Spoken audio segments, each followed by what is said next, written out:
यह कहानी है चाचा नेहरू जी की। एक बार भारत के प्रधानमंत्री पंडित जवाहरलाल नेहरू इंग्लैंड गए। वहाँ उनकी मुलाकात ब्रिटेन के पूर्व प्रधानमंत्री चर्चिल से हुई।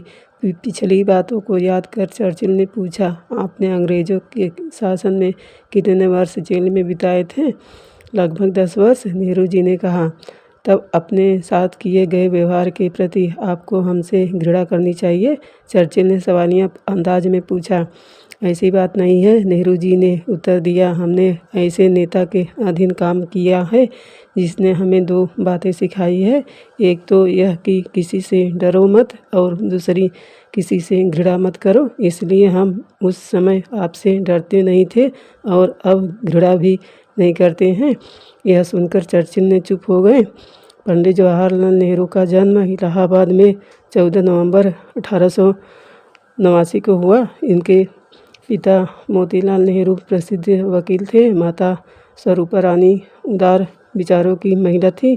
नेहरू जी की आरंभिक शिक्षा घर पर हुई और उच्च शिक्षा प्राप्त करने के लिए नेहरू जी को विलायत इंग्लैंड भेजा गया। वहाँ रहकर उन्होंने अनेक विषयों की पुस्तकों का गहन अध्ययन किया। वकालत की शिक्षा पूरी करने के बाद वे भारत लौटकर इलाहाबाद उच्च न्यायालय में वकालत करने लगे, किंतु वकालत में उनका मन न लगा। तब उनकी भेंट महात्मा गांधी से हुई। इस मुलाकात ने उनकी जीवन धारा ही बदल दी। महात्मा गांधी के आदर्शों पर चलते हुए वह स्वतंत्रता संग्राम में कूद पड़े। इसके चलते उन्हें कई बार जेल जाना पड़ा, जिससे देश को स्वतंत्र कराने की इच्छा बलवती होती गई। लंबे संघर्ष के बाद अंततः 15 अगस्त 1947 को देश आज़ाद हुई। जवाहरलाल नेहरू स्वतंत्र भारत के प्रथम प्रधानमंत्री बने। नेहरू जी ने देश के बहुमुखी विकास हेतु अनेक कार्य किए। पंडित नेहरू का कुशल राजनीतिज्ञ के साथ साथ उच्च कोटि के विचारक थे। स्वतंत्रता संग्राम के दिनों में उन्होंने कारावास में रहकर अनेक पुस्तकों की रचना की। मेरी कहानी, विश्व इतिहास की झलक, भारत एक खोज उनकी प्रसिद्ध रचनाएं हैं। कारावास में रहकर ही उन्होंने अपनी पुत्री इंदिरा के नाम कई पत्र लिखे।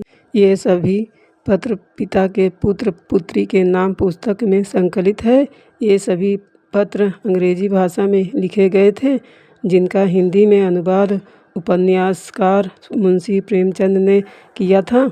नेहरू जी को बच्चों से बहुत लगाव था। इसी कारण बच्चे उन्हें चाचा नेहरू कहकर बुलाते थे। उनके जन्मदिन 14 नवंबर को हमारा देश बाल दिवस के रूप में आज भी मनाता है। उनकी मृत्यु 75 वर्ष की आयु में 27 मई 1964 को हुई। उनकी अंतिम इच्छानुसार मृत्यु के पश्चात उनकी चिता की राख को हवाई जहाज से ऊंचाई पर ले जाकर खेतों में बिखेर दिया गया। देश के इस महान सपूत के कार्य और विचार आज भी हमारा पथ प्रशस्त कर रहे हैं।